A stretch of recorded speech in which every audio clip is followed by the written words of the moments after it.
You want to know what the best part of this game was, honestly? That jacket that Fonseca was wearing, the off-white one, I think the whole staff had it on.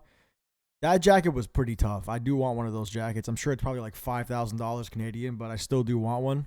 Also, at halftime, I got this Milan panettone delivered to me by my cousin.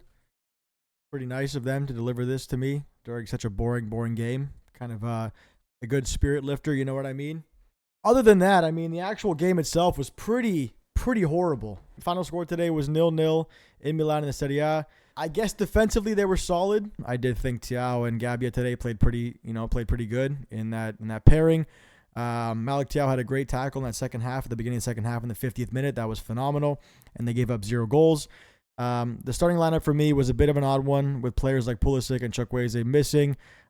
We did hear, I think, before the game that the reason for Pulisic missing was that he was back from international duty a bit later than other teammates and was a bit tired. He played a bunch of minutes too with the U.S. team, so didn't start this game. I think it was the same case for Chukwueze maybe, so they didn't start. We had Loftus-Cheek back in at the 10 spot, and I feel like people kind of freak out because they see Loftus-Cheek at the 10, but really at this point, it's not really a traditional 4-2-3-1. It's more like a three-man midfield where players kind of, ebb and flow with the game and go. It's almost like Loftus-Cheek, if he wants to go forward, can go forward. Reinders can go forward as well. Fofana's more that holding midfielder, more in that central position, and then Loftus-Cheek and Reinders kind of, float around a little bit.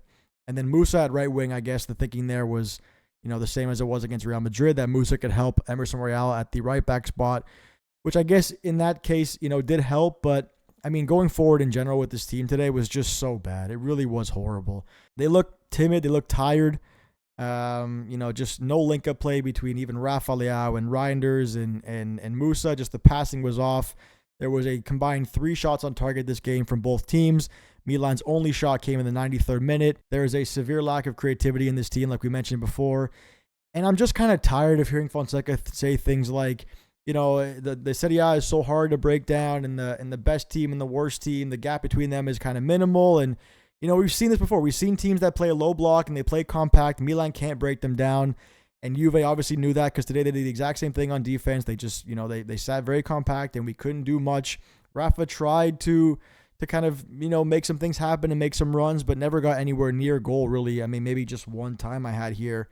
But I'm tired. I'm tired of Fonseca saying things like that because he's paid millions of dollars to figure it out, and it seems like he can't figure it out. And especially today when you have a weakened Juve team. There was no Vlahovic today, and so you only have to deal with Koopmeiners as a false 9, and you still don't take many risks going forward, and you don't really press as much as you probably should. It's just, I don't know. Maybe Fonseca just can't figure out the Serie A. Maybe that's what it is. I don't know, again, if I'm Fonseca out. I just am tired of the excuse that, the Serie A is so hard. We know it's hard. We get that. It's a tough league to win in. He's paid to figure it out. To go back to Musa, too. Again, I got the Musa move, I guess, from a defensive standpoint, but going forward, he gave you nothing. I mean, just the crosses were poor. The link-up play was poor. The whole team was, especially. But for Musa, when you have players like Pulisic and Chukwueze on the bench, and then Musa doesn't get moved from right wing until the 83rd minute, that's on Fonseca for that sub being so late. Because why take so long in that case, right? Why? Loftus-Cheek came on the 70th minute, came off, I should say, excuse me. Again, I felt like it was just too long. He just wasn't playing well again today. So you can critique Fonseca in that case, but I do think players here need to take some responsibility too because it was just poor. By this time tomorrow, we could be 9th in the league, and that's just embarrassing. We are nowhere near pace of the title. We are falling off the pace of top 4, and I don't know what the answer is, but we definitely need some support in the transfer window, and hopefully we can make something happen there. And that's it. I don't know what else to say. There's not really many takeaways from this game other than that. Thank you all who joined the live stream today for the watch along on TikTok and on Twitch. That was tons of fun. I will leave links down below to my other social media accounts as well. If you want to buy some football kits, new kits, retro kits, you can get 10% off classic football shirts now with code @MeMarcoG. Link down below as well. Thank you all again for watching. Be sure to let me know down below what you thought about the game. And I will see you all in the next one. Cheers.